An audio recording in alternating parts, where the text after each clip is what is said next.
31st night, এটা আইনগতভাবে নিষিদ্ধ হওয়া দরকার।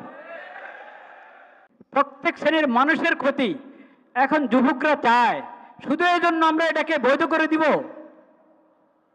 এটাকে আইনগতভাবে নিষিদ্ধ করা দরকার।